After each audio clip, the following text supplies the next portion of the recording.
Face today news में आपका स्वागत है। मैं हूं शाबिज हुसैन जैदी। आज हम मौजूद हैं बहुजन मुक्ति पार्टी के प्रदेश उपाध्यक्ष राजू गादरी जी के साथ। और जिस तरह से बहुजन मुक्ति पार्टी चुनावी मैदान में उतर रही है, नगर निगम चुनाव, नगर निकाय चुनाव होने जा रहा है, तो इसको लेकर क्या रणनीति है? आपसे सबसे पहला मेरा सवाल है।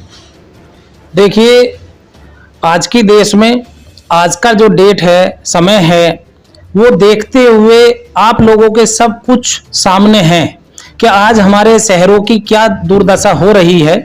कहने के लिए गड्ढा मुक्त सड़कें बनाई जा रही हैं और आज 13 तरह के टैक्स एक आम आदमी सरकार को देता है, लेकिन उनको कुछ नहीं मिल रहा।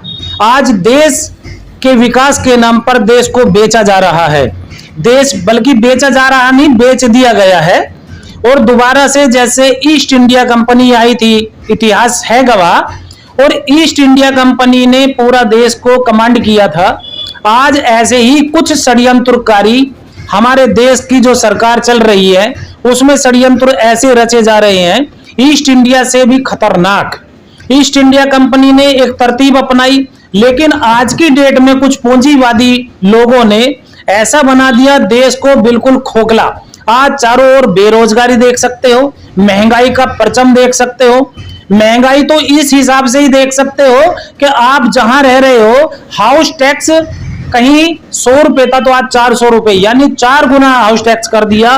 बल्कि इधर शहरों में या मेरठ की बात कर ले, समर गार्डन देख लें और जाकिर कॉलोनी देख लें या कोई सा भी एरिया देख लें, जहां 500-1000 रुपए का था, मेरे सामने लोगों की स्लिप देखी है, 1.5, 2 लाख रुपए का हाउस टैक्स उनके घर में आया हुआ है। वो अपना घर बेचें या अपना बच्चों को पालें। दूसरा, यदि आप किसी और एरिया में भी जाते हैं, मैं ऐतिहासिक जो भूमि है, क्रांति धरा है, मेरठ एक क्रांतिकारी है और मैं यहां से एक क्रांति ला रहा हूं, करना यानी इंकलाब लाना, यह हम लोगों का तरतीब है। और हम इंकलाब ला रहे हैं। जो हमारा मेरठ शहर है, जो एशिया में नंबर 1 पे कहलाया जा रहा, लेकिन आज यहाँ की जो चीजें फेमस थी वो चीजें भी हमारी डाउन होती जा रही है। उनके ऊपर भी हमारा कहीं सरकार का या हमारे प्रशासन शासन का कोई मतलब नहीं है। वो कारोबार से भी, व्यापार से भी डाउन कर दिया जा रहा है। लोगों को बिल्कुल भुखमरी ऐसी आ गई है कि वो अपने बच्चों की चीजें तक बेच करके अपना जीवन यापन कर रहे हैं। और यदि आप साफ सफाई की बात करें तो नगर ऐसा सड़ा पड़ा है भाई साहब, पूरे नाले देख लो, पूरी नालियां देख लो, पूरी सड़कें देख लो। आज हमारी मलिन बस्तियों में एक जाकिर कॉलोनी हमारी मेरठ की जाकिर कॉलोनियों में देख लो आप, टैल बिछा दी गई और गड्ढे ऐसे हैं ऊपर नीचे, कई सारे बच्चे तो जो है रोड पे पैदा हो गए गदकियों में भाई साहब। जी, मैं ये पूछना चाहूंगा कि बहुजन मुक्ति पार्टी के पास क्या सूत्र हैं जो शहर के विकास, नगर क्षेत्र के विकास के लिए, उसके बारे में बताइए जरा। देखिए, जो हमारे पास सूत्र हैं वो ये है कि हमारी एक विचारधारा है। उस विचारधारा के ऊपर नगरीय विकास योजनाओं को हम लोग पूरी तरीके से 100% लागू कराएंगे।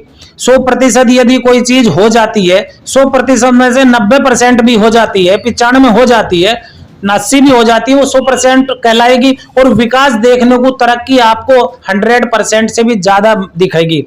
जैसे कहते हैं ना कि चमन बन जाएगा, जिधर को निकलेंगे उधर बाहर आएगी, खुशबू आएगी। ये वही तरतीब लेकर के चलते हैं हम लोग। और जितना लोगों के ऊपर टैक्स का भार है उसको कम किया जाएगा। और जो आनंद फानन में इन लोगों ने उल्टे सीधे टैक्स ले रहे हैं, वसूल रहे हैं, उनको भी पूरी तरीके से जनता हित में किया जाएगा। अच्छा, मैं ये पूछना चाह रहा हूँ, जब पार्टी आज इस बार पहली बार उत्तर प्रदेश में नगर निकाय चुनाव में उतारने जा रही, तो क्या उम्मीद की जाए कि पार्टी कितना अच्छा इसमें प्रदर्शन कर पाएगी? देखिए, हम लोग जो है पहले भी चुनाव हमारे पार्टी से लड़े हैं, लेकिन एक कहावत है ना, नेकी 9 कोस और बदी 100 कोस। हम नेकी के रास्ते पर चल रहे हैं, इसलिए हमारा सिलो कदम दिखाई दे रहा है। और यदि कोई बदी पे चल रहा है तो वो एकदम अप दिखाई देता है। नगर के विकास करने के बहुत सारे तरीके हैं, साधन संसाधन बहुत हैं, लेकिन वो पैसा भ्रष्टाचारी में जा रहा है। वो लालच में लोग अपने घरों को भर रहे हैं। भ्रष्टाचार से कैसे मुक्ति दिलाएंगे आप? भ्रष्टाचार से हम लोग मुक्ति दिलाएंगे, पूरी तरीके से जनता के सामने रूबरू आईने की तरह हम लोग काम कर रहे हैं और आईने की तरह हम लोग काम करते हैं। उनकी शिकायत पत्रों का एक अलग से हम लोगों ने एक स्कीम बनाई है, जो उनकी जनता की शिकायतें होंगी वो पूरी आम जनता को पता चलेगी कि हाँ वो सच में है या नहीं है। ये हम लोगों ने बहुत तरतीबें बनाई हुई हैं। और यदि बहुजन मुक्ति पार्टी आती है तो आप देखना कि मेरठ में जो आज तक काम नहीं है, इतिहास नहीं रचा गया, वो इतिहास रच के बहुजन मुक्ति पार्टी दिखाएगी। चाहे वो उत्तर प्रदेश का कोई सा भी जिला हो, कोई सा भी नगर हो, कोई सा भी ग्रामीण हो, वो आपको जनता के हित में काम होगा हमारा। क्योंकि बहुजन मुक्ति पार्टी का मतलब है कि बहुजनों के लिए आजादी दिलाना। आज हम आजाद होते हुए भी गुलाम हैं। अच्छा, मैं एक सवाल बहुत खास पूछना चाहूंगा कि बहुजन समाज बहुजन मुक्ति पार्टी के साथ क्या खड़ा है, क्या उसका भी पूरा सहयोग है या नहीं? देखिए, बहुजन समाज जो है हमारा बिखराव की राजनीति पे है आज की डेट में। कुछ षड्यंत्रकारी पैसे के लालच दे करके या किसी चीज के लालच दे करके हमारे बहुजन समाज को गुमराह कर रहे हैं। तो उसको आप कैसे समेटेंगे? हम लोग समेटने वाले नहीं है, हम ऐसा उनको हिस्सेदारी देंगे, समेटने का काम नहीं है। जिसकी जितनी संख्या भारी उतनी उसकी हिस्सेदारी मिलनी चाहिए। तो उसको एकजुट कैसे करेंगे? हम एकजुट करने के लिए बराबर लोगों में प्रयासरत हैं। और ये हमारे जो आप लोग हैं, छोटे चैनल हैं या यूट्यूब हैं या अखबार हैं, कुछ पत्रकार आज भी उनका जमीर जिंदा है, तो वो लोग हमारा साथ सहयोग दे रहे हैं। और हम जनता से रूबरू जा करके डायरेक्ट वार्तालाप करते हैं, उनकी समस्याओं को सुनते हैं और वो हम लोग काम कर रहे हैं। और जनता भी समझ रही है, जनता समझ करके ही हमारा साथ दे रही है। और आने वाला वक्त पूरी तरीके से बहुजन मुक्ति पार्टी का होगा, क्योंकि बहुजन समझ रहा है। बहुजन समाज में देखिए SC ST OBC माइनॉरिटी सब आते हैं। बहुजन का मतलब ये नहीं कि SC समाज ही आता है, बहुजन का मतलब है बहुसंख्यक जने इकट्ठे हो जाना। और ये एक दल है, 90% लोग हैं इसमें और 90% लोग जल्दी ही समझ रहे हैं। आज देश की स्थिति बहुत नाजुक है, उस नाजुक को खत्म करने के लिए बहुजनों ने एक संकल्प लिया है। आज देखिए पूरी इंडिया में हाहाकार मचा हुआ है, लेकिन आज जो बहुजन जाग रहा है उससे बौखलाहट कुछ षड्यंत्रकारियों में देखने को मिल रही है। आप भी देख सकते हैं। एक सवाल वो करना चाहूंगा कि मेरठ को, अगर हम मेरठ की बात करें आज, क्योंकि हम मेरठ में बैठे हैं, तो जो मुस्लिम बस्तियां हैं खासतौर से, अगर हम उनकी तरफ नजर डालते हैं तो ऐसा लगता है कि मेट्रो सिटी के गांव से भी बदतर इलाके में आ गए, क्योंकि गांव की भी ऐसे रास्ते नहीं है। अगर आप जाके देखेंगे जो मेरठ के रास्तों की स्थिति है, मेरठ की उस मुस्लिम एरिया की नालियों की स्थिति है, तो इस और वहां पर लाइट के खंबे भी नहीं है, तारों से काम लिया जा रहा है। तो इसके सारे के लिए आपके पास क्या सूत्र है, क्या वो है? बात देखते हैं, तारों की बात कर रहे हो, इलेक्ट्रिसिटी की, तो जाल बने हुए हैं, बच्चे भी उसमें हमले में आ जाते हैं। अभी पीछे का मामला है, जब मैंने मेरे दक्षिण विधानसभा चुनाव लड़ा था और बच्चे मर गए कई सारे, टच होकर के ट्रांसफार्मर नीचे रखे हुए, उनकी चौबंदी नहीं है, उनकी कोई सुरक्षा नहीं है। इसका क्या सॉल्यूशन? इसका सॉल्यूशन हम लोग करके देंगे। उसके ऊपर पूरी तरीके से हमने बिल्कुल पूरी नीति रणनीति तैयार की हुई है। विकास जिसने आज तक नहीं किया, सबको देखा बार बार, अब की बार यदि बहुजनों की बहुजन मुक्ति पार्टी की सरकार बना देते हैं, और ये छोटा सदन है, हमारा मेन सदन है, इस सदन को यदि बहुजनों को समझ में आ गया तो उसी दिन देश का उद्धार हो जाएगा। अभी मेरठ की यदि बात करते हैं, यही हापुड़ रोड पे देख लो, जो कमेला था, कमेले पर एक पुल बन रहा है, तो कई महीने हो गए उसे, वर्ष 1 साल होने जा रहा है करीब, आज तक वही पूरा नहीं हो रहा।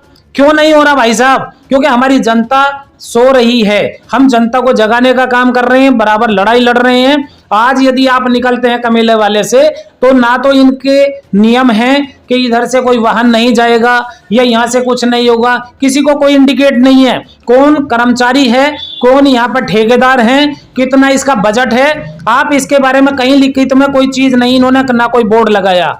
और हम यदि इसी के बराबर में देखते हैं, डॉक्टर जाकिर हुसैन कॉलोनी है और वो गांव से देहात से भी बदतर है, और उसके लिए सारा कोई और जिम्मेवार नहीं है। मुस्लिम समाज की मुस्लिम बस्ती है, मुस्लिम ही पार्षद बनते हैं, वो खुद जिम्मेवार हैं। चाहे वो जाति में कभी वो कोई आ जाए, कभी कोई आ जाए, ये जातियों में जो बटे हुए हैं, इस वजह से हमारे समाज का उद्धार नहीं हो रहा है। इससे हमें निकलना होगा, तब जाके उद्धार होगा। एक सवाल हो रहा है कि आपकी पत्नी भी इस चुनाव में उतरी है, तो आपका तो एक ही तरफ रुझान रह जाएगा कि अपनी पत्नी को कैसे जिताया जाए, और पूरे शहर पर या आगे आप कैसे इस पर नजर रख पाएंगे? देखिए, हमारी पत्नी चुनाव लड़ रही है वार्ड 86 से, और वार्ड की बात, हमारी जो एरिया है, मोहल्ला है, सब जानते हैं मेरे बारे में कि हमें क्रांति लानी है, इंकलाब लाना है, सच्चाई के लिए लड़ रहे हैं। हमारा समाज जानता है, हमारा वार्ड जानता है, इसलिए वार्ड वालों के लिए तो ज़्यादा मेहनत करने की ज़रूरत नहीं है, क्योंकि हमारे वार्ड में ही इतनी बुरी हालत है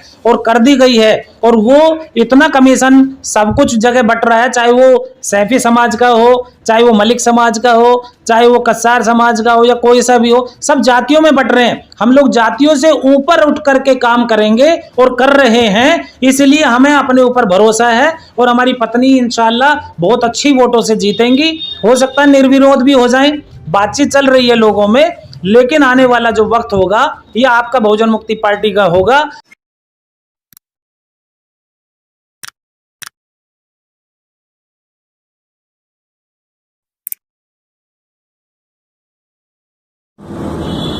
फेसबुक न्यूज को सब्सक्राइब करें, बेल आइकन दबाएं, इससे आपको तमाम ताजा खबरें